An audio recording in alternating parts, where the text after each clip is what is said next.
Okay, welcome back. We're at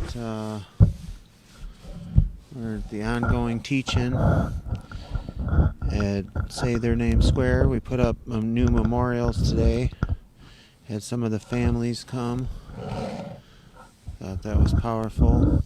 I'm excited about learning about Lamar Coates. Court date on Friday. He's in prison for felony murder.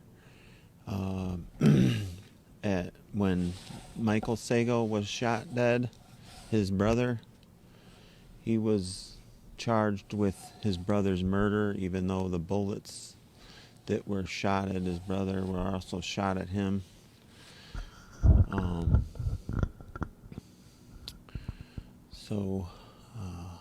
Yeah, that's Friday at 1:30,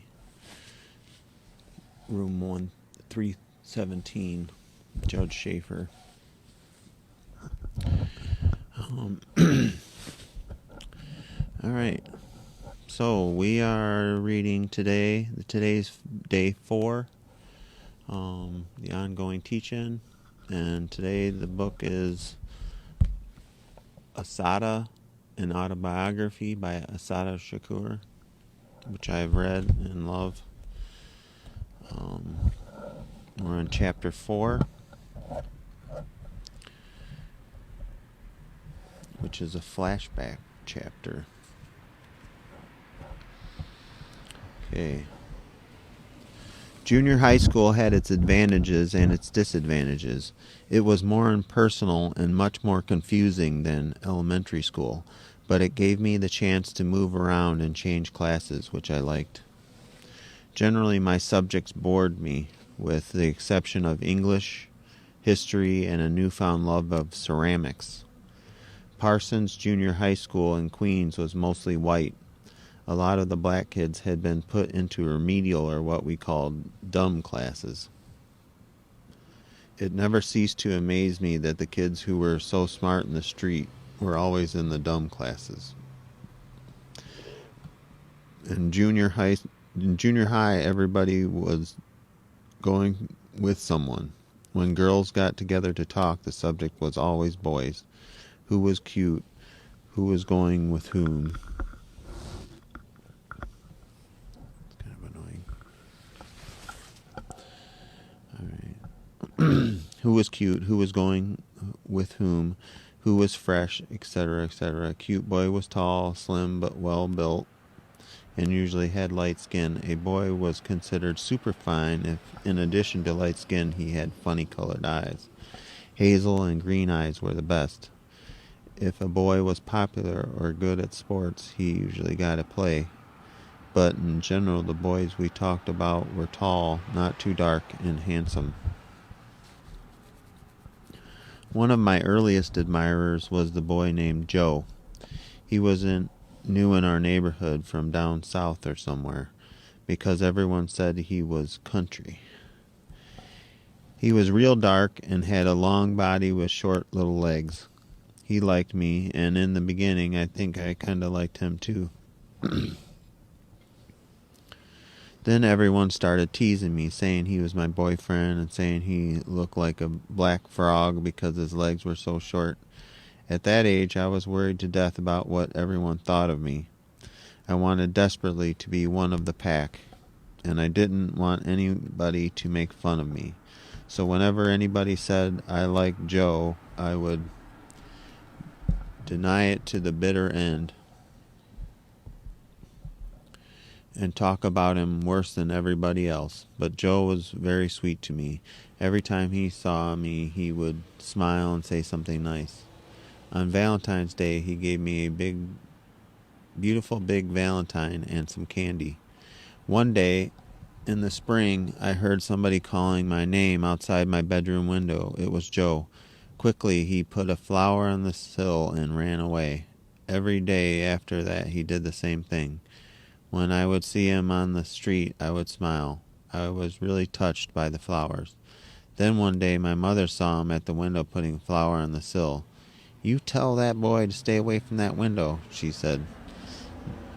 "Now he's putting flowers in the window. Next thing you know, he'll be trying to climb in." But she still thought it was kind of cute. The next thing I knew, she was telling all her friends about it. While I was embarrassed, it also made me think I was cute. No boy had ever paid me that much attention before, and I loved it. One day I was coming from the store and I saw Joe. He started walking beside me. He was kind of shy and he had never said anything to me except, "You look nice," or "You look pretty." This day we tried to make conversation as we went along. Then all of a sudden he said, "Will you go with me? I want you to be my girl." Somehow I was shocked. Did he really think I would go with him and ruin my reputation forever? "No," I answered. "No," he repeated. "Why not?" I didn't know what to say. My tongue became heavy and twisted. I started to stutter. Nothing came out of my mouth. "Why not?" he asked again. I stammered and stuttered, and then, with icy bluntness, I said, "Because you're too black and ugly." I will never forget the look on his face. He looked at me with such cold hatred that I was stunned. I was instantly sorry for what I said. But there was no taking it back. He looked at me as if he despised me more than anyone else on the face of the earth. I felt so ugly and dirty and depraved. I was shaken to the bone. For weeks, maybe months afterwards, I was haunted by what happened that day, by the snakes that had crawled out of my mouth. The sneering hatred on his face every time I saw him after that made me know there was nothing I could do to make it up to him. There was nothing I could do but change myself. Not for him, but for me, and I did change. After that, I never said black and ugly in the same sentence, and never thought it. Of course, I couldn't undo all the years of self-hatred and brainwashing in that short time. But it was a beginning, and although I still cared too much about what people thought about me, I always tried hard after that to stand on my own 2 feet, to stand by what I felt and thought and not just be a robot. I didn't always succeed, but I always tried like hell. Mostly when I was young, the news didn't seem real. In fact, my vision of the world was like a comic strip. In China, they ate fortune cookies and the men wore braids. In Africa, they lived in huts, wore bones in their noses and were cannibals. In South America, they wore big hats, slept in the middle of the day, drank a lot of rum, and danced the cha-cha.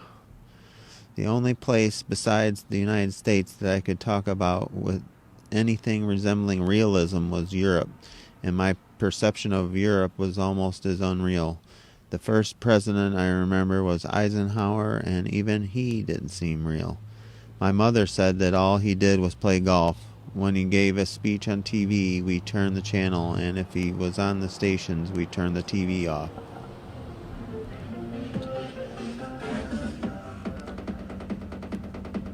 Only the news concerning black people made any impact at all on me, and it seemed that each year the news got worse. The first of the really bad news that I remember was Montgomery, Alabama. That was when I first heard of Martin Luther King. Rosa Parks had been arrested for refusing to give her seat to a white woman. The black people boycotted the buses. It was a nasty struggle. Black people were harassed and attacked, and if I remember correctly, Martin Luther King's house was bombed. Then came Little Rock. I can still remember those ugly, terrifying white mobs attacking those little children who were close to my age. When the news about Little Rock came on, you could hear a pin drop at my house. We would all sit there horrified.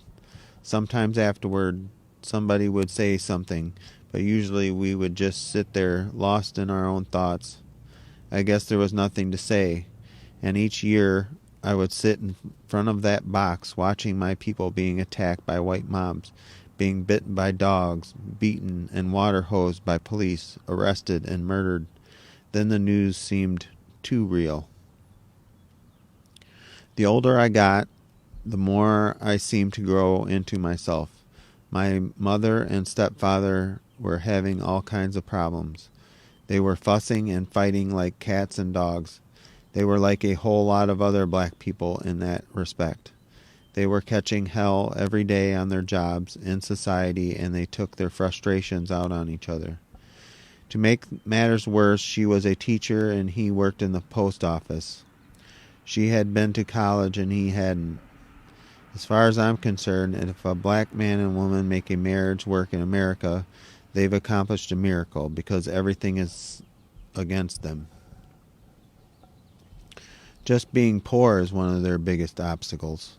Most of the arguments are about money. It's hard as hell to be loving and caring when you can't pay the bills and you don't know where the next dollar is coming from. And the way that we're brought up to think adds insult to injury. It's changing a little bit now, but when I was growing up, every white man on television was able to support his family with no particular strain. There was no need for his wife to work. Her job was to stay home and take care of the kids. Black people accepted those role models for themselves, even though they had very little to do with the reality of their own existence and survival. While my parents were going through their changes, I was going through mine. I was at the age where I questioned everything. The world was beginning to have more and more impact on me. I was curious about and wanted to experience everything. On weekends, whenever I could, I would take off. I went to the movies or to the library, but my favorite activity was riding subways and buses.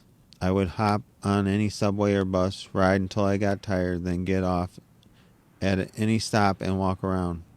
Sometimes I talked to people or played handball with kids my age. Other times I just walked and looked. I went into all kinds of neighborhoods, white, black, Puerto Rican, Chinatown too. But Harlem was my favorite place. I was fascinated by the street life. I was always trying to figure out what was going on. Everything was so colorful and busy.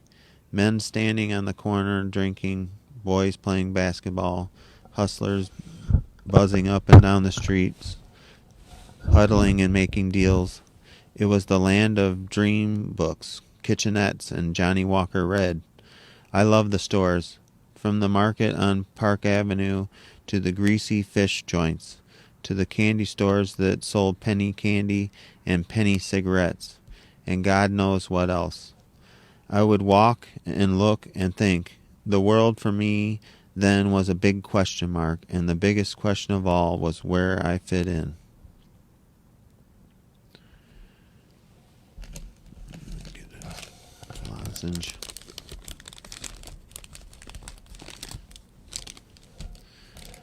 I was always late getting home and in trouble. It was like I had some kind of disease. I could never make it home on time.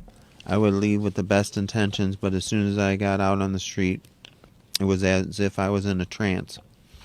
I would forget all about the time until it was too late, and half the time when I realized that it was getting dark, I didn't even know where I was, much less how to get home. My mother would talk to me, slap me, shake me, punch me, but nothing worked. I was a lost cause. I was running away from home, and I didn't even know it. And one thing always led to another. I was turning into a fantastic liar. As soon as I got near home, I began making up lies. When I look back at it now, I know my mother must have wanted to choke me when she heard those far-fetched creations. But at the time, I thought they were brilliant. As the problems in my family intensified, I ran away consciously instead of unconsciously. The first time I ran away, I went to Evelyn's house. She wasn't home, so I fell asleep on the stairway. When she came home, she thought I was some kind of drunken bum, so she walked by me and went to her apartment. I came back the next day and she talked to me, played shrink and family counselor, and sent me home.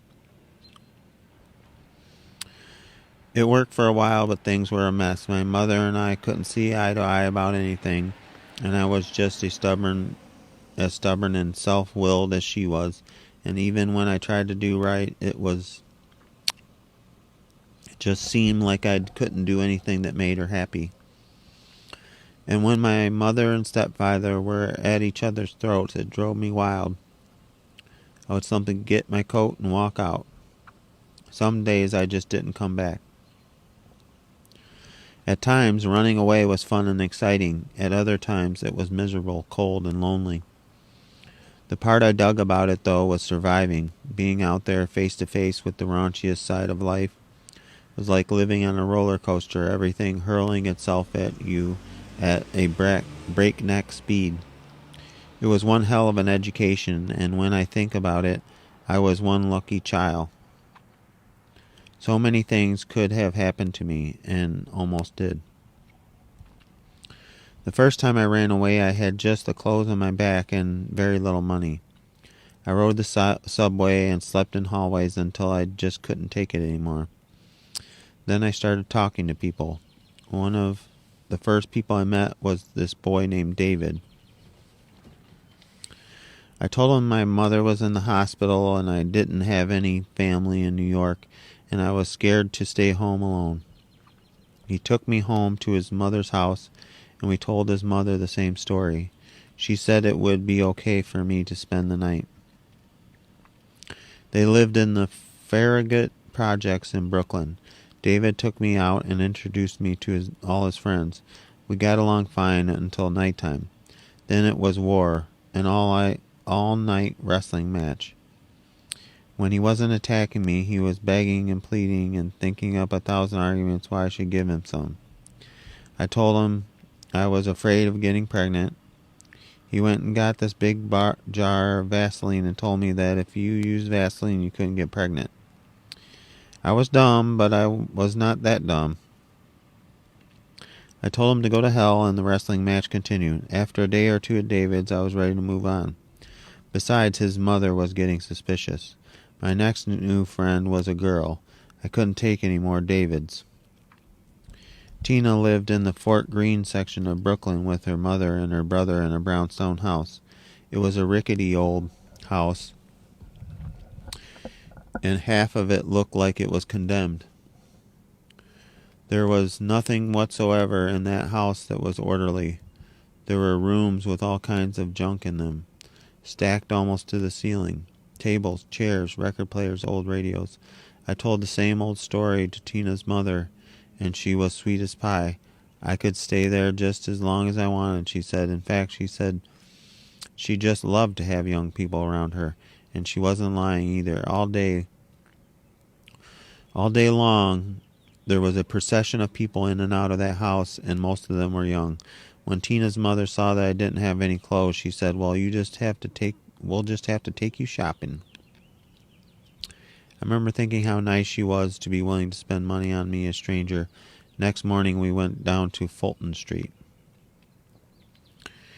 "All right," she told me, "now I want you to go with Tina into A&S and pick out what you want. I'll be here at the soda place. Just remember where everything is." Off we went, Tina and I. I was happy as a jaybird. My clothes were kind of on the funky side. When we got into inside the store, I started to pick up things and got ready to try them on. "Be cool," said Tina. "Don't you know what size you wear?" "Yeah," I said. "Why?" "Let's just get the stuff and get out of here. If you like something, just say so. Don't go picking it up and putting it on and carrying on." "Okay," I said, thinking that she was strange. I liked a plaid kilt with a big safety pin and a blouse and sweater to match. "This will go with it too," Tina said, pointing to a white blouse. "Now you just do what I tell you. Step in this." "Step in what?" I said, looking down. "Be cool, fool," Tina whispered. "Just keep looking ahead and help me pull this thing up." She had already got half the skirt up around my thighs. Finally, we got the skirt up and fastened under my own skirt. Okay, let's get out of here, Tina said. Wait a minute. Roll that skirt up. It's hanging down. And don't look down. I was scared out of my wits, but I started to roll. Not your skirt, fool. The one underneath. While I was walking and rolling and trying to look cool, and if anyone had seen me, I know I must have looked like a slapstick comedy. But somehow we made it out of there. I expected the police to come swooping down on us at any moment. Tina's mother was still sitting in the same place, sipping on a soda. How'd it go? She asked Tina. She's okay, Tina said. She don't know nothing. But she was cool. I felt like fainting. Everybody else's mother I knew would knock you down if they ever thought you were stealing. This was surely something new. I just kept staring at Tina's mother. She must have seen me staring at her too, because she told me, "That's right, I steal, and my kids steal too. They trying to take my house from me, trying to take everything I got. I gotta survive by the best way I know how." But it ain't really stealing, it's just a discount.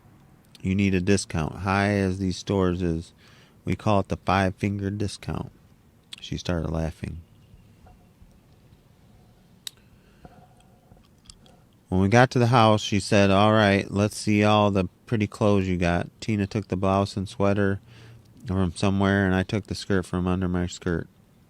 "That's all you got?" "Yeah." She didn't know how to do nothing, and we was taking too long. "Y'all didn't get no underwear?"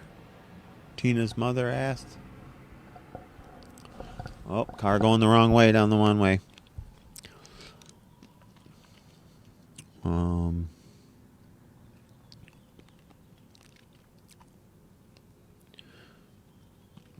Did you get any underwear? No. "Well, here," she said, giving us some money. "Go to the 5 and Dime and buy some. And I don't want y'all taking nothing. You hear? I didn't raise no nickel and dime store kids. Understand?" Yes, and we were gone. "We gonna teach you how to deal," Tina said on the way from the store. I just looked at her. My mind was spinning. Then I started to feel glad about it. We had gotten over tough. The idea of 5-finger discount was beginning to appeal to me. And it was easy as hell. That night I dressed up in my new clothes and went with Tina and her brother to hang out. He was on the quiet side and evil looking, but he turned out to be nice. We were going to a party at the Fort Greene Projects. We stopped and bought some French fries and Thunderbird. At the party, Tina introduced me to Tyrone. It was love at first sight. I thought he was the cutest boy I had ever seen. Tyrone was the warlord of the Fort Greene chaplains. And I thought it was just so romantic, like West Side Story. We sat in the hallways drinking wine and smoking cigarettes. I had smoked before, but I had never drunk any wine. The music was playing and the lights were down low, and I was feeling good. They were playing those old slow sides like Wind and Gloria and the Still of the Night. Sunday kind of love. We went inside and started to dance. I was in love and dancing on clouds, whirling around the dance floor. I was whirling and spinning, and all of a sudden I was outside holding on to some bench for dear life, drunk as a skunk and sick as a dog. When I was finally able to stand, Tyrone walked me to Tina's house.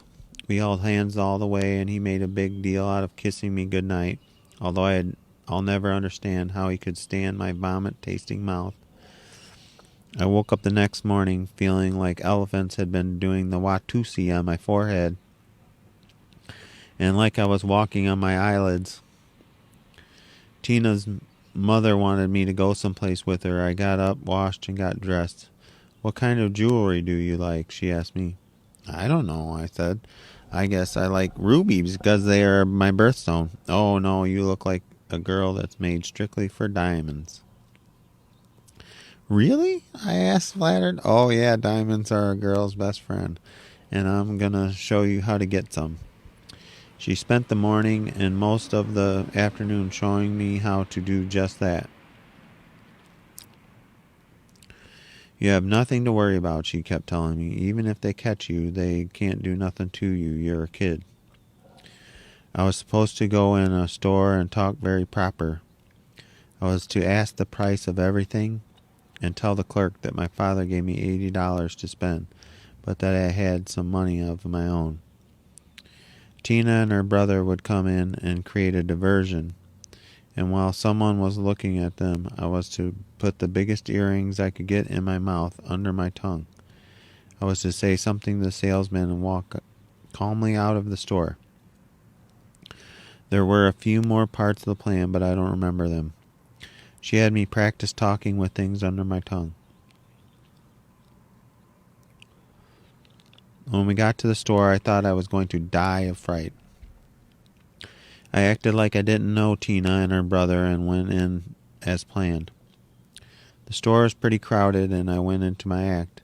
I was so scared I felt like I was having hot flashes. At first, the salesman acted like he didn't want to show me anything, but when I told him about the $80 and my extra money, he hurried up and pulled out trays. I held them up, saying, "Do you think she'll like these? Do you think she'll like these better?" Then all of a sudden, Tina and her brother came running into the store. They were laughing and real loud and chasing and grabbing each other. I almost forgot what I was supposed to be doing because I was so busy watching them. Then I remembered, and when I saw that no one was watching, I picked up the biggest earrings I saw and put them into my mouth. "I don't see anything Mommy would really like," I said. "Maybe I'll come back later." I started walking to the door. I just knew that man was going to call me back. "Miss," someone called. I felt like dropping through the floor. I looked out of the corner of my eye and saw that it was another salesman calling someone else. I walked out of the store, turned a corner, and ran. I was halfway to Tina's house before they caught up with me. The earrings were still in my mouth. "Did you get over?" Tina asked me. I looked at her almost as if I didn't know her. "Did you cop or not?" she asked, again impatiently. Finally, I spit the earrings out into my hand. "Shit," said Tina's mother. "Them's pretty numbers there. I like them myself." As it turned out, the earrings were for pierced ears, and my ears weren't pierced. "Sell them to me," Tina's mother said. "I'll give you $20 for them." "It's a deal," I told her. I was glad as hell to get $20. I didn't care about the diamond earrings, and I needed some money to get away and try to find a job. I was convinced that I wasn't cut out to be no thief. That night we went out to celebrate. Tina's mother had given me $20 plus $2 extra for good work, and she had also given me a pretty gold-colored dress and nice black shoes. I was dressed up clean as the Board of Health, and we all had some money in our pockets and were ready to do it. We looked for Tyrone, but he wasn't home. We walked all around the projects until we found him. He was at the house of these twins, Jesse and James, or something like that. They all went downstairs for some kind of meeting. Everybody said they were going to fight. They were at war with another gang, the Bishops. And one of the members had got messed up by the Bishops. Finally, the meeting was over, and Tyrone came and hung out with us. But it wasn't the same. He spent the whole night talking about what he was going to do to the Bishops. And if he wasn't talking about that, he was talking about the fights he had had before, gang fights, school fights, fights, etc. It seemed like his whole life was fighting. Why, I kept thinking. Why was he so into fighting? The question was on the tip of my tongue, but I just couldn't bring myself to ask it. I tried to imagine the future, Mrs. Tyrone, whatever his name was, and the children. Me packing his lunch as he went off to fight the Bishops. So somehow the picture didn't work. I was tired of this adventure. I was ready to go home, whatever the consequences.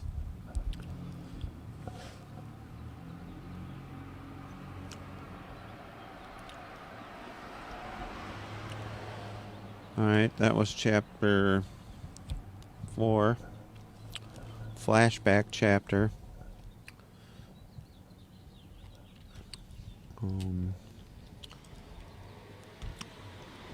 Runs away. Life on the streets. Learns to steal. Learns that she doesn't want to do that.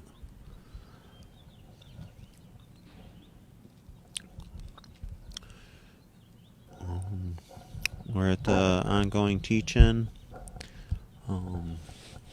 Reading Assata's autobiography. Good morning. Can't read your name. Sorry.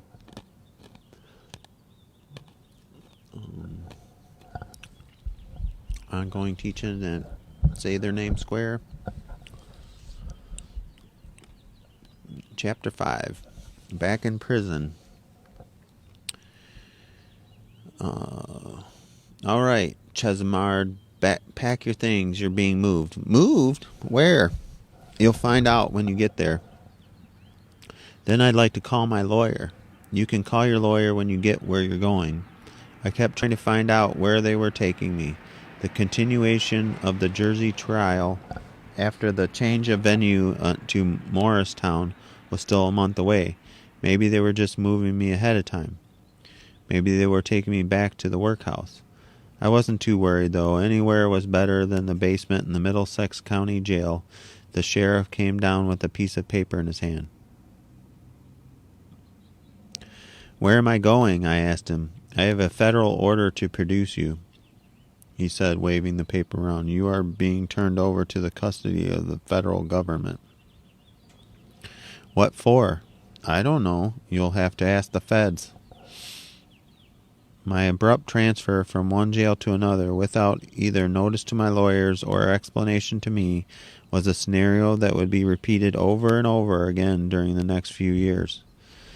After a motion for a change of venue from Middlesex County was granted in October 1973, I was returned to the basement of the Middlesex County Jail, where I believed I would remain until the trial resumed in Morris County on January 4th, 1974. Evelyn immediately swung into action, contacting the National Jury Project to explore the level of racism in Morris County and preparing a number of motions she anticipated would have to be made before the Morris County Court. In addition, she was working on the continuous motion to remove me from solitary confinement in the Middlesex County Jail that was then before the New Jersey Federal District Court. The underlying argument of the motion, that this kind of confinement destroyed my ability to adequately participate in preparation for my trial, had to be supported by psychological data and the opinions of experts. Evelyn was trying to find psychologists and sociologists willing to provide their professional assessments in support of the motion.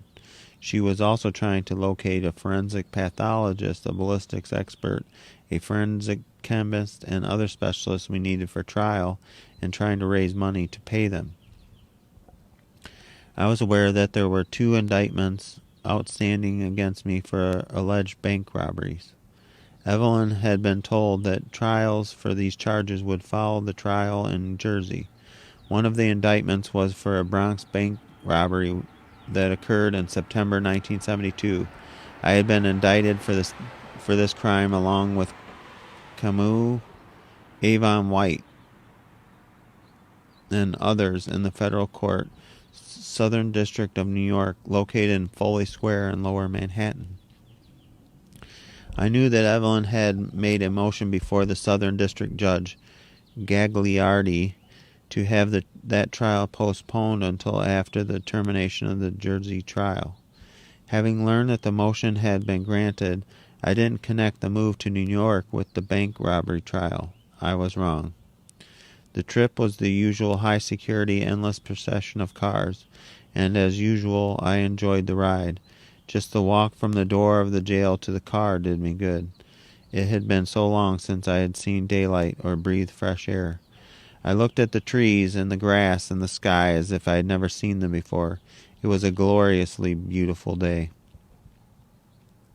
When the feds told me they were taking me to New York to go to trial, I didn't know what in the world was going on, but I was sure Evelyn would straighten things out.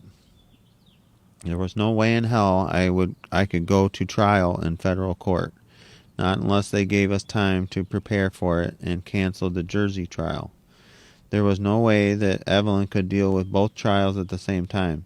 She was working so hard I couldn't keep track of all that she was doing. I knew we had arrived somewhere in Queens, but I didn't know where. There was no courthouse in the direction we had gone. The car came to a bridge where pigs were stationed, and pointing rifles and shotguns. On the other side of the bridge were more police. Where are we? Where is this place? You are now on Rikers Island. This will be your new home for a while, the marshal told me. It'll never be my home. I looked around while they waited for clearance to pass through the gate. There were huge, ugly buildings in front of us, not old or dilapidated as I had imagined when I pictured Rikers Island, but institutional-looking nevertheless. Are these buildings jails? I asked. Yep, said the marshal. They're all jails. There are a lot of criminals in the world. Everybody in jail isn't a criminal, I told him, and they've got a lot of criminals locking people up. They've got a gang of criminals in the White House. The marshal just grunted. The car turned into a modern brick building. There were no old-fashioned bars, just jalousied window bar combinations. I was brought into a large receiving room and locked into one of the small rooms that lined the sides, empty except for some benches and a dirty bathroom. After a long wait, I was taken out to be printed and photographed. I was returned to the room, then called out again to fill out forms. I immediately got into a hassle about the forms. I had left the line for address blank. Where do you live? I don't live anywhere. I'm in jail. I've been in jail for 6 months. Well, where did you live before that? I don't remember. And it wasn't a lie. I remember the place, but I couldn't even begin to tell anyone the address. While I was underground, I made it a habit never to remember addresses. I used landmarks to remember a place, and I had never had trouble locating any place I had been to once. But even if I visited it 100 times, I never looked at the address. Well, where does your mother live? Why? We need an address. I haven't lived with my mother in years. Well, give me the address anyway. I don't know if my mother would want you to have her address. I'll have to ask her. The guard insisted, but that line was left blank.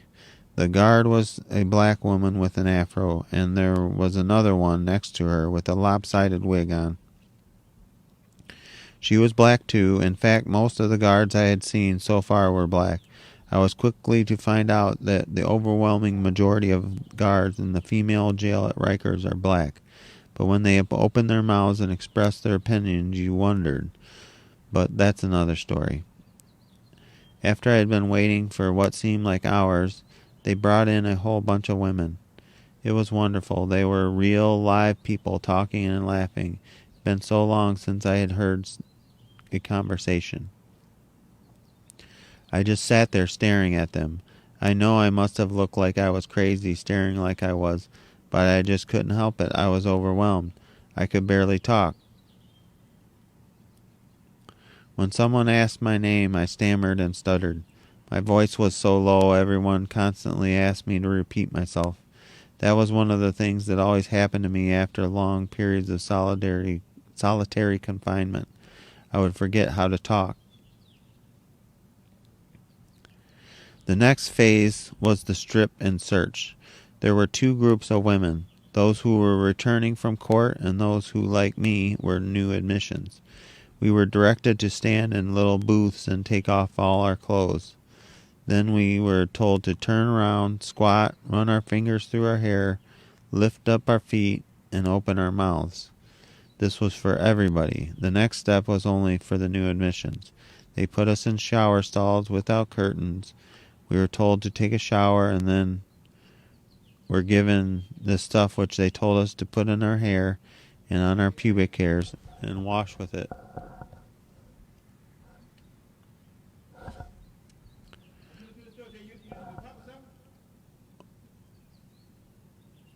What's that? That's my car. No, I'm good.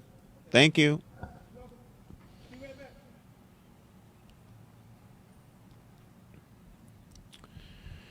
Okay.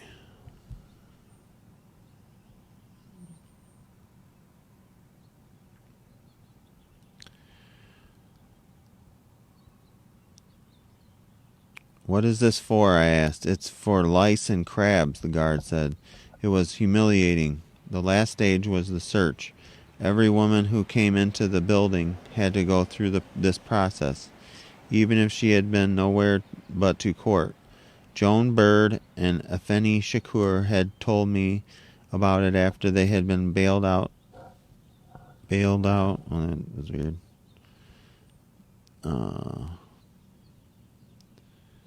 In the Panther 21 trial. When they had told me, I was horrified. You mean they really put their hands inside you to search you? I had asked. Uh-huh. They had answered. Every woman who has ever been on the Rock or in the old house of detention can tell you about it. The women call it getting the finger, or more vulgarly, getting finger fucked. What happens if you refuse? I had asked Effeni. They lock you up in the hole, and they don't let you out until you consent to be searched internally. I thought about refusing, but I sure as hell didn't want to be in the hole. I had had enough solitary. The internal search was as humiliating and disgusting as it sounded. You sit on the edge of this table, and the nurse holds your legs open and sticks a finger in your vagina and moves it around. She has a plastic glove on. Some of them try to put one finger in your vagina and one up your rectum at the same time. Anyway, I had an instant, mile-long attitude. I wanted to punch that nurse clear to oblivion. Afterward, the guards had the nerve to tell me that a mistake had been made and a doctor would have to make a complete examination. I was just too disgusted. He was a filthy-looking man who looked more like a Bowery bum than a doctor. He coughed all over me without even covering his mouth, and his fingernails looked like he had spent the last 5 years in a coal mine. The only good thing about him was that he was quick. He rattled diseases off like he was an auctioneer and asked me if I had had them. Then he gave me a 1-minute examination, took my blood, and that was it. I was kept in the receiving room until long after everyone had left. Then a pleasant enough guard with a scar on her nose and mouth took me to my cell. We went down a corridor that seemed to be a mile long to a high hallway where a guard sat inside a glass cage. Buttons and knobs and lights decorated the cage. It looked like the inside of some kind of spaceship. "Open up 5," the guard who had brought me said. There was a thumping sound, and then a humming sound, and then nothing. "You can go to your room now." "Go where?" I asked. "Just walk down the hall, and the door will be open. You'll see it." The hallway was long. When I got to the cell, the light came on. When I went in, the door slid shut behind me. It was something out of a science fiction movie. The long halls, the sliding door, the control panel.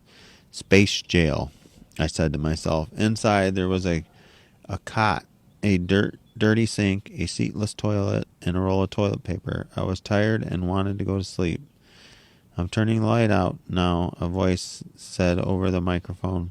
The light went out, but a yellow light stayed on. "Turn the little light off, please," I called to the guard. A voice came on over a microphone.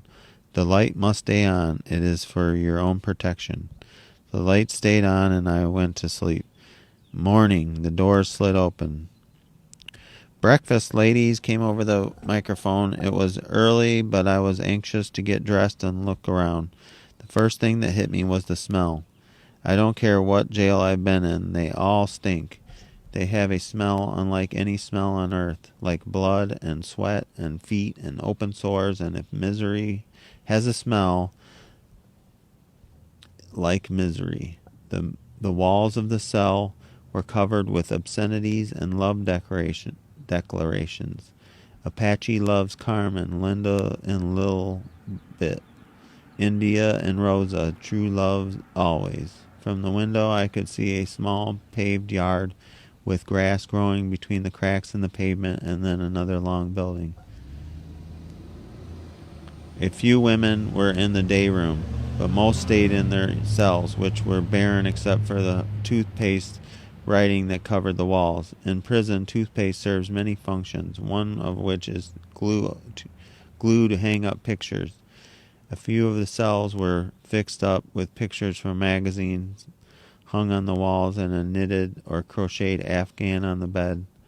Clothes and cardboard boxes were on the floor. The women looked evil and ashen. They glanced at me with only vague interest and went about their business. They were all black or Hispanic. I took a shower and spent the rest of the morning walking back and forth. Some of the women were bloated, with swollen hands and feet. A few had a real strange look about them. One sat in a chair, her eyes crusted with sleep, giggling quietly to herself. A group of women sat at a table playing spades. They asked me if I wanted to play, and since I had never heard of the game, volunteered to teach me. It turned out to be like whist, only spades are always trump. Then it was lock-in time again, the second one for the day. The first had come after breakfast. There were two women on either side of me who had been locked in their cells all day. Don't you want to come out? I asked stupidly. They broke up laughing. No, one said, I like it here, when she stopped laughing. She told me she was locked. That meant she was locked into her cell until she was seen by the board. What's the board? I asked. It's the disciplinary board. When you get an infraction, they lock you up until you see the board.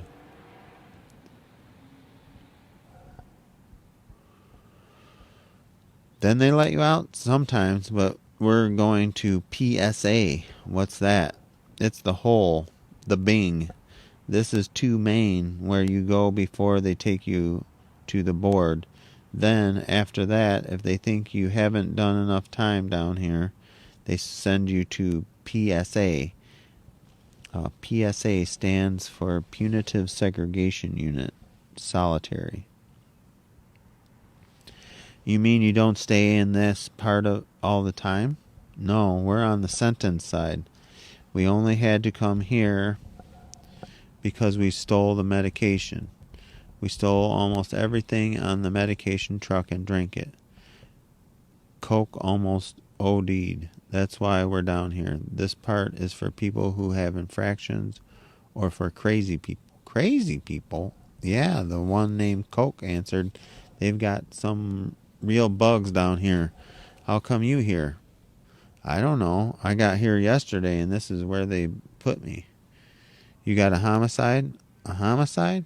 Yeah, a homicide. You here for murder? I have a homicide case in New Jersey, but I'm here for a bank robbery trial. That's probably why they got you down here, they speculated. They're probably going to move you soon. They asked a million questions. Who did you kill?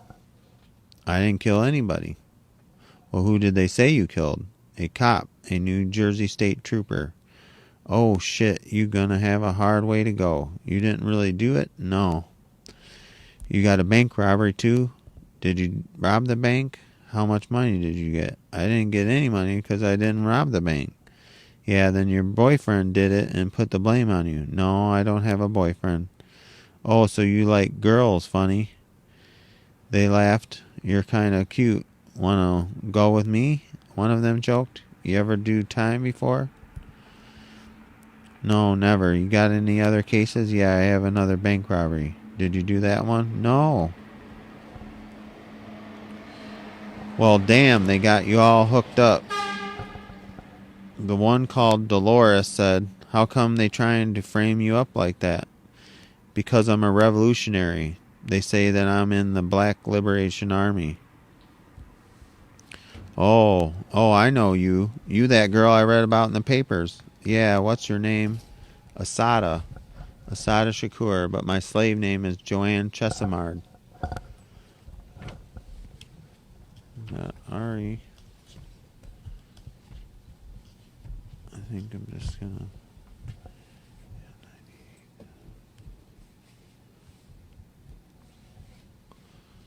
It's 12 pages. What time is it? 5:15.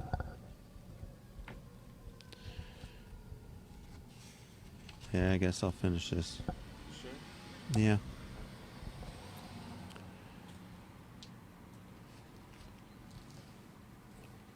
Yeah, you the one. I never thought I'd meet you. How you doing? Yeah, I saw your pictures on TV, but you look different now. How? I asked. When I saw your picture, I thought you was much bigger and much blacker, too. Really? I laughed. It was a statement I heard over and over. Everybody told me they thought I was bigger, blacker, and uglier. When I asked people what they thought I looked like, they would describe someone about 6 feet tall, 200 pounds, and very dark and wild looking. Bad as them papers said you was, I just knew you had to look bad. And here you are, just a little old thing. I asked them what they were in prison for. In the course of those next few days, I was to learn a whole new vocabulary. Jostling was pickpocketing, boosting was shoplifting, juggling paper was writing bad checks, and dragging or playing drag was conning. Later that evening, a woman who had just come from court told me that Phyllis wanted me to come to the gym at 8:30. I was overjoyed. I had heard that Simba was on the rock, but I thought they might move her to make sure we had no chance to be together. The gym was large. Women were playing handball and basketball, dancing, sitting on the bleachers and talking. Finally, behind a clump of women, I saw Simba.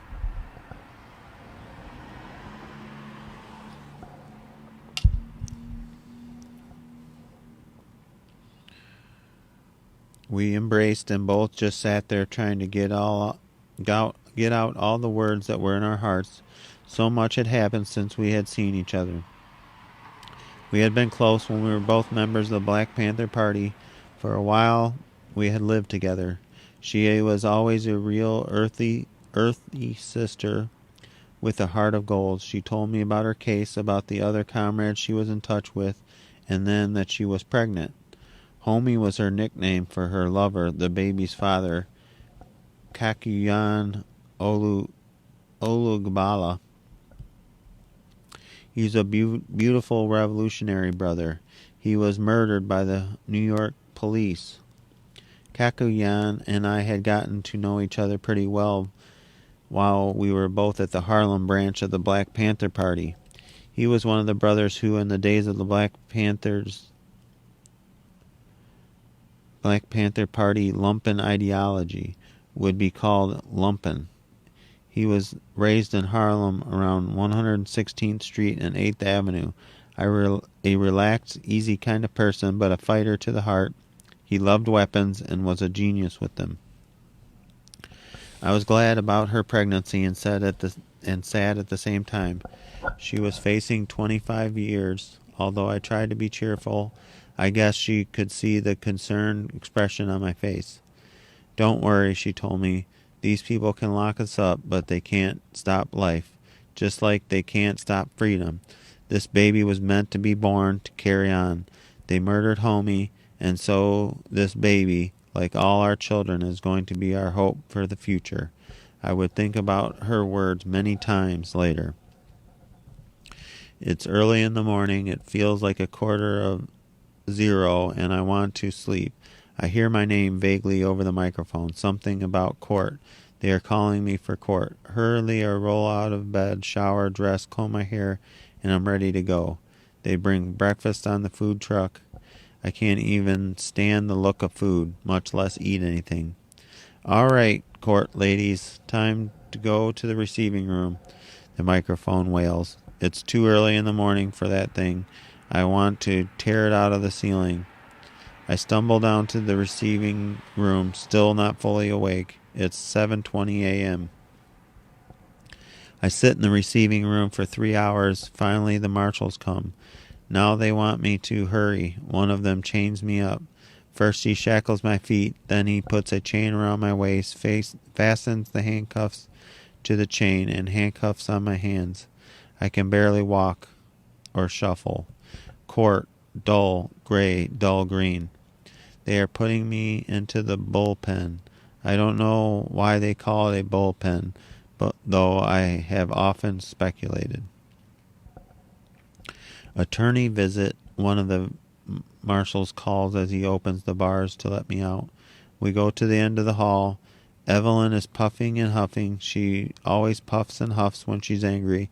In a few minutes I know that she will be pacing and tapping her feet. They're trying to force us to go to trial right away, she tells me. You know, I've been busy drawing up motions for federal court. What do you mean, federal court? Aren't we in federal court? Yes, but if the judge denies our motion for postponement, I want to be ready to go straight into the circuit court. What's the circuit court? It was all Greek to me. That's where we appeal if the judge issues an unfavorable opinion. We go on talking. Evelyn is trying to explain to me, and I am trying to explain to her that we can't possibly go to trial. There's no way in the world you can be ready to go to trial right now. I am ranting. I know, Evelyn replies. I rant and rave indignantly while Evelyn tries to explain the law to me. They call us to court. The judge is Gagliardi. He looks just like what he is, a racist dog cracker. Camus comes into the courtroom. I am delighted to see him. He has aged. He's grinning. But under the grin, his face is hungry. I wonder what he's thinking. Bob Bloom, Camus' lawyer, is up on his feet talking. He is asking for a postponement. Everything he says is logical and makes sense. Evelyn gets up and starts to rap. She is talking pure, unmitigated truth and logic. The judge looks at the ceiling. I predict the outcome of the hearing and keep turning around to look at the audience. Friendly, familiar faces smiling at me. I don't want them to ever stop. The judge denies our motion for a postponement. The judge denies all our motions. I want to scream, dirty dog, slimy pig, you're not a judge, you're just another prosecutor. I look at the prosecutor. He's smug. His face is unreal, like a poster. He looks like a 1940 war poster, John Q. Public. I keep staring at him. Nobody could look that corny. He's like a ghost from the past.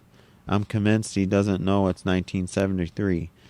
The lawyers ask for a joint meeting and the judge says yes, but make it short. The lawyers outline the strategy of the appeals. What are our chances on this appeal? I asked. There's a chance, Evelyn says. Slim, maybe, but a chance. If the courts are interested in justice, well, of course, they'll support our position.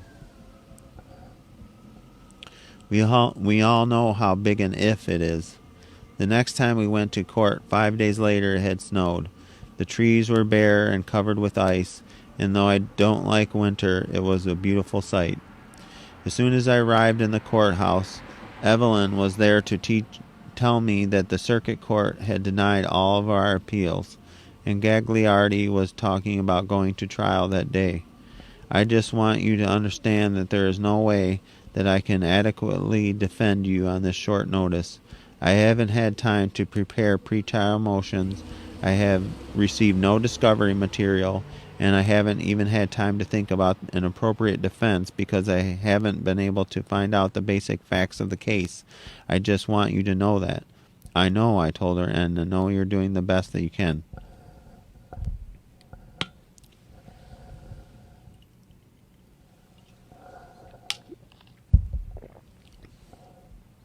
At any rate, Evelyn said, if worse comes to worst, you'll have a solid issue for appeal. It was a depressing picture. We clearly were being railroaded. We went before the judge. Again, he was arrogant and belligerent, determined to force us to go to trial right away. Again, she asked the judge for a postponement, but her arguments fell on deaf ears. He ruled that we could have a joint conference later, but the trial would begin immediately. As we left the courtroom, Akila was standing in the hallway with Kisei, Camus' 2-year-old daughter. As we walked near her,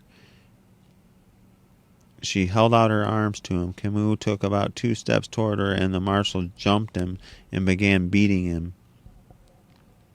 I jumped on the marshals and tried to pull them off. In an instant, there was one hell of a fight in the hallway. Finally, the marshals drew their guns and forced us to lie down on the floors with our arms spread apart. We lay there while they stomped our backs and kicked us, and they handcuffed our hands behind our backs. Akila ran to tell everybody what was going on, and Kisei screamed hysterically. I will never forget the haunting screams of that child as she watched her father being brutally beaten. Tough stuff. Tough stuff to read here. After the fight, marshals are vicious and vindictive. They did everything they could to provoke and harass us. Newspapers reported that we had attacked the marshals. Camus and I decided that we weren't just going to let ourselves be railroaded quietly. This so-called trial was such a blatant miscarriage of justice that we weren't even going to participate in it. And we didn't even want Evelyn and Bob Bloom to participate in it either. Just sit there and don't say anything, we told them. We'll do the talking, and the talking we did. At the next court session, Gagliardi asked the lawyers if they were prepared to begin picking the jury. Both of them made statements to the effect that since it was impossible for them to represent us adequately, we had requested that they remain mute. All right, then, we'll proceed with you or without you, the judge roared. Bring in the panel. As soon as the jury panel entered the room, Camus and I began to tell them what was going on. We told the jury that he had been appointed by Nixon and that he was persecuting us because of our political beliefs, and that he was the same judge who had just given Mitchell and Stans, the Watergate defendants, who did not have one fraction of the valid reasons for an adjournment, that we had an extended postponement. After a while, the judge ordered us removed from the courtroom. Jury selection continued with only the judge and the prosecutor participating. Every so often, the judge would send the marshals back to ask if we were going to behave. Of course, we would tell the marshals. Once returned to the courtroom, we behaved. Again, we told the jury what was happening and that the judge was trying to railroad us. As soon as we began to talk, the judge ordered us from the court. Whenever we were about to be thrown out, the marshals vied for positions closest to us and for the opportunity to grab us.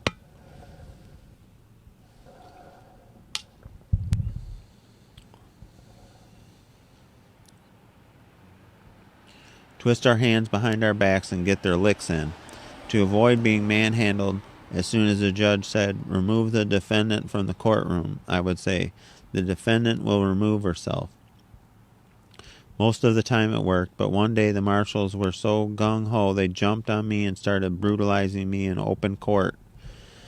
Evelyn jumped up like she was ready to fight and stood between me and them, holding them away with an outstretched arm. She complained to the judge. My arm and hand had not yet fully recovered, and I was still partially paralyzed. Evelyn's remarks made the marshals more vicious. They became so brutal that all of the spectators began to cry out. As the marshals carried me out of the courtroom, the spectators chanted, "Railroad! Railroad!" The judge ordered them removed. As I was being taken downstairs, I could hear the commotion. People were chanting and yelling and screaming. The marshals, I later found out, had beaten some of them. I sat in the bullpen, lost in my thoughts, when they brought a white woman and man down the hallway and put the woman in the cell with me. I looked at her without much interest. "Assata," she said, I'm glad to have finally met you, but I never thought it would be like this way." I looked at her blankly. "My name is Natalie Rosenstein. I was upstairs. I was one of the spectators in the courtroom when they started pushing and shoving and beating people." "What?" I said. "You're kidding." "No, we didn't move fast enough, so they arrested us," she said, referring to herself and the white man. "What did they charge you with?" "Obstructing justice." After that, Camus and I were banned from the courtroom. We were put into a freezing room next to the courtroom where a loudspeaker had been installed so we could listen to the trial. In the beginning, they slammed the door shut.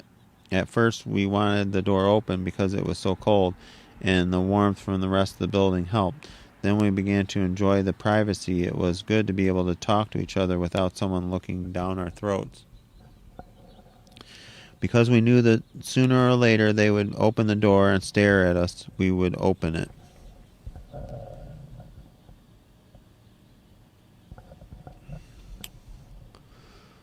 "Let some heat in. It's freezing in here." "The door stays closed." After a while, they locked it. One of the first things that Camus and I had discussed was Islam. He had been a Muslim for some time and was deep into it. He was seriously trying to convince me to convert and become a practicing active Muslim. I had always said that if I had any religion, it was Islam, but I had never practiced it. Because of Elijah Muhammad and Malcolm X, the Muslim influence over our struggle had been very strong, but it had always been difficult for me to accept the idea of an all-powerful, all-seeing, all-knowing God, and I reasoned, how could I be expected to love and worship a God whose master plan included the enslavement, torture, and murder of black people? Preach it. Camus argued that Islam was just a religion opposed to oppression. "Oppression is worse than slaughter," he quoted from the Holy Quran. "A true Muslim is a true revolutionary. There is no contradiction between being a Muslim and being a revolutionary." I didn't know much about it, but I agreed to seriously check it out. Muslim services were being held regularly on Rikers Island, and Simba and I began to attend. Talking to Camus was so good for me. Solitary had affected me really badly. I had closed up inside myself and had forgotten how to relate in an open way with people. We spent whole days laughing and talking and listening to the courtroom madness in between. Each day we grew closer until one day it was clear to both of us that our relationship was changing. It was growing physical. We began to touch and to hold each other, and each of us was like an oasis to the other. For a few days the question of sex was there. Then one day we talked about it. Surely it was possible, but I thought the consequences. Pregnancy was certainly a possibility. I was facing life in prison. Camus would also be in prison for a long time. The child would have no mother and no father. Camus said, "If you become pregnant and you have a child, the child will be taken care of. Our people will not let the child grow up like a weed." I thought about it. That was true, but the child would suffer. "All our children suffer," Camus said. "We can't guarantee our children a future in a world like this. Struggling is the only guarantee our children will ever have for a future."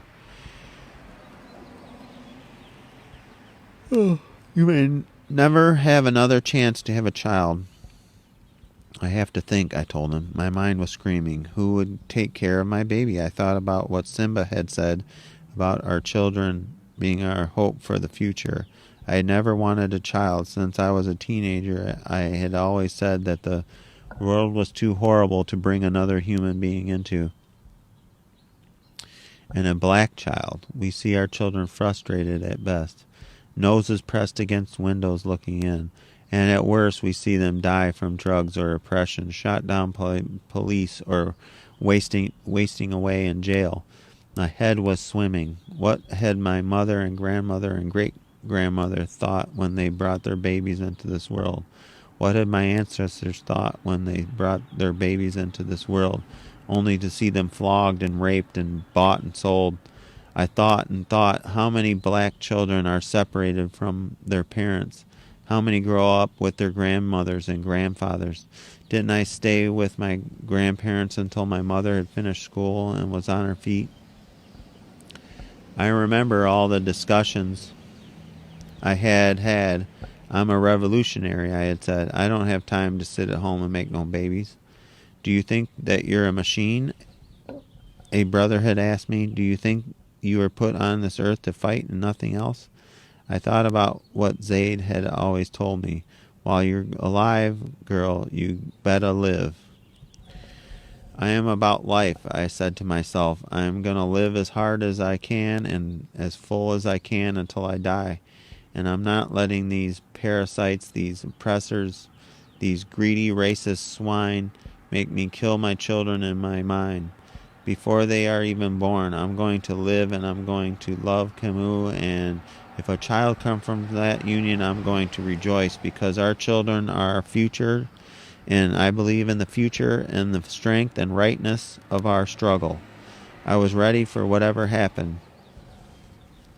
I relaxed and let nature take its course. When something important was happening in the courtroom, we listened, but usually whatever was happening droned on in the boring chatter that amounted to nothing. Lawyers have the habit of turning 10 words into 100 and saying nothing more in the process. The trial was like something out of some playwright's imagination. We called it the vaudeville show. Evelyn and Bob, are also registering their daily protests, sat mute. The judge raved and ranted. The pigs barked like vicious dogs. The witnesses lied like crazy. The jurors, who had been picked solely by the prosecution, looked and listened expressionlessly. There were a couple of black jurors, and although we had little hope we would be acquitted, we placed the microscopic hope we did have in the black jurors. Even though we presented no defense, had not participated in the trial, we thought that there was a slim chance they might not go along with the program. Black people are generally not as brainwashed as white people when it comes to the so-called system of justice. The whole court process began to take its toll on me. Half the time I wasn't eating because they usually served pork for lunch, and sometimes they had pork for dinner. Breakfast was out of the question. I could never figure out what they gave us. I called it monster stew. I was always freezing, and I didn't have a coat. My mother had brought me one, but I had given it to Simba. She was pregnant and needed it more than I did. One night, when I returned from court, I began to feel awful, like a knife was stabbing me in my side. I could hardly breathe. I went to the prison doctor, and the diagnosis was pleurisy. When the judge learned I was sick and unable to come to court, he had a fit. He acted like I had gotten sick just to delay the trial. The next time I saw the prison doctor, he was nervous and shook up. They keep calling me about you. They want you back in court right away. They want to know how fast I can have you back in the courtroom. Who keeps calling you? I asked. Everybody. People. I've got to get you back in court as soon as possible. And that's exactly what he did. Every day they brought us into the courtroom, and every day, as soon as the jury came in, we began to tell them what was happening, that we were being forced to trial without being given time to prepare a defense. And every day the judge ordered us removed from the courtroom, cited us for contempt. It was comical. What are you going to do? I would ask him after I had been cited for contempt for the 100th time. Put me in jail? Lock me up? One day when the judge had been particularly crazy and the marshals had been particularly brutal, Evelyn just couldn't take it anymore. I am not going to sit here and watch this spectacle, she said. If you won't permit me to defend my client, there is no purpose in my being here. And with that, she got up and started to leave. Get back in here, the judge yelled. I order you to get back here and sit down. Evelyn kept walking. If you don't come and sit down, I'm citing you for contempt. Evelyn walked out of the courtroom. The judge cited her for contempt. In 1975, after all appeals, including the Supreme Court of the United States, were denied, she served the 10-day sentence in maximum security at the Westchester County Jail for Women. The trial soon ended, and we waited patiently for the verdict. Evelyn and Bob gave us lectures. Accept nothing but the worst. There's a chance, but it's slim. Camus and I waited for the conviction. 1 day of jury deliberation passed. 2 days passed. The jury seemed to be taking forever. We wondered what was taking them so long. It was an open and shut case. We had cross-examined no witnesses, presented no defense. Camus and I spent the time tenderly savoring our last few moments together. The next morning, Evelyn and Bob came in, grinning. It's a hung jury, they giggled. Gagliardi is fit to be tied. They're going to call us into court in a few minutes. We just thought we'd come in and give you the good news. 10 minutes later, we were in the courtroom. The judge was grimly thanking and dismissing the jury. The marshals looked like they wanted to fight. The prosecutor looked like he wanted to cry. We found out later that a lone black juror had refused to convict us. He had heard us. The look on Gagliardi's face gave me great pleasure. I looked at him and gave him the most meaningful smile. His face turned red and he looked away. Afterward, we went with the lawyers. We were still giddy and in a state of shock. What does this mean? Are they going to try us again? They're going to try you again, and right away, Evelyn told us. The new trial will begin on Monday. Camus and I looked at each other. We were sick of this case, but were ecstatic that we were going to have more time together. Are we going to have the same judge? No, Bob said. They've got to assign a new judge. Evelyn was caught up in our gleeful mood, but as usual, she was business first. We got to come up with a trial strategy. Sitting in that courtroom day after day and watching that fiasco enabled us to do one thing. We were able to see and analyze their case. I feel that now we are ready to go to trial. They don't have a case, Bob said. I don't even know how they got an indictment. We know, Camus and I said. Their case is utterly absurd. We know, Camus and I droned again. Their witnesses are as phony as $3 bills, Evelyn said. We know. They don't have one piece of physical evidence, Evelyn ranted. No photographs, no fingerprints, no witnesses, no nothing. We know, Camus and I chanted in unison. We couldn't possibly have any evidence. They couldn't possibly have any evidence. We weren't there. Well, I know that, Evelyn said indignantly. That's not the point. Bob and Camus looked perplexed. Evelyn and I just looked at each other and smiled knowingly. We had found out in New Jersey how evidence could appear out of nowhere and other evidence disappear. Evelyn and I have a very close relationship. We love each other intensely and we get along wonderfully, usually. But when we argue, or disagree, it's awful. We are both outraged that the other one doesn't agree or see our point, and we feel betrayed and furious. And neither of us has the mildest temper in the world. Added to the tremendous pressure we were both under, and you have the recipe for fireworks. During one of the strategy meetings, Evelyn and I locked horns. Trying as we might, we couldn't reach any kind of agreement. After a while, we weren't even communicating. It became a matter of who had the last word and the final decision. I am the lawyer, she yelled. I know what I'm doing. If you aren't going to listen to me, then what's the point of having me defend you? I'm the client, I yelled back. I'm the one who's going to do the 25 years in prison if you're wrong. What you're saying is that you don't trust me or my judgment, Evelyn said. Our argument went from bad to worse. After a while, we were saying all kinds of things we didn't mean to each other. I don't need this shit, Evelyn stormed. What the hell do I need to defend you for? You haven't got an ounce of sense. You don't have to defend me if you don't want to, I responded. Don't do me any favors. You need all the favors you can get, Evelyn countered. Well, I don't need them from you. I can defend my damn self as well as you can. I'd like to see you try it. I don't need this mess. Well, I will. I don't need you either. Well, go ahead and defend your stupid self then, Evelyn screamed. I will. After the argument, I was tired and blank. All the tension had been drained out of my body. I was still mad, but I was sorry too. Evelyn was probably right, and I was probably crazy. It's so hard working with someone who is so close to you. It's like having your mother or your wife or husband as your lawyer. It's real hard to be objective. Personal stuff sometimes gets in the way.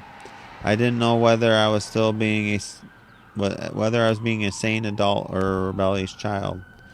The next time we came to court, I could see right away that Evelyn was still angry with me. I fully intended to try and make up, but her cold manner made me draw back and get mad all over again. Is your decision still the same? She asked coldly. Yes, I responded isolantly. Judge, she told the new judge, I wish to be relieved from this case. Miss Shakur wishes to retain another lawyer. Is this true? The judge asked me. Yes, I want to defend myself. A little while later, she was off the case. As I sat in the bullpen feeling stupid and stubborn, the guard brought in a public defender. Gagliardi had assigned him because he didn't like the way Evelyn was behaving. I told him I didn't want him to represent me, that I was representing myself. The judge had assigned him to my case.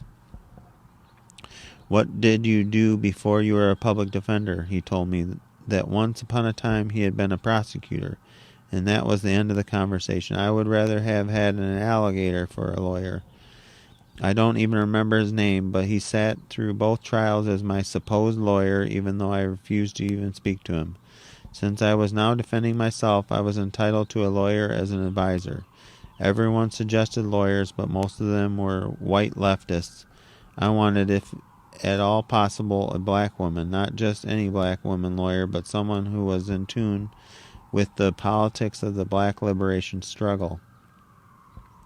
One of the names given to me was Florence Kennedy.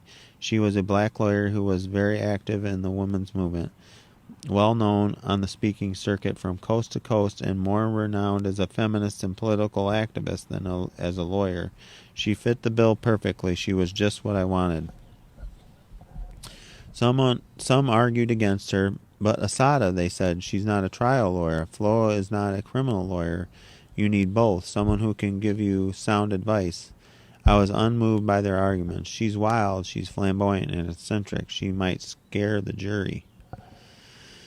She can't be any wilder than this case is, I countered. Besides, I don't need a criminal lawyer because this isn't a criminal case. I need a political lawyer. I was in a wild mood, and I was determined to handle the case the way I saw fit. I wasn't expecting any such thing as justice. This case was like something out of the Twilight Zone, and I was convinced that I couldn't be treated like a normal, run-of-the-mill criminal trial. I was determined to use this case to expose the deceit and crookedness of the government. A meeting between Flo and me was arranged. Flo warned me over and over about her lack of trial experience. You know, darling, that I haven't been inside a courtroom to try a case in years. I don't care, I said. You've been out in the world, you know what reality is, and that's enough. Flo agreed to be my legal advisor, and I was ready to go to trial. That was chapter 5 of Assata's autobiography. We're at the ongoing teach-in Say your name square. Um, I'm gonna stop this live, and Ari's gonna start it up soon. Start up a new one soon.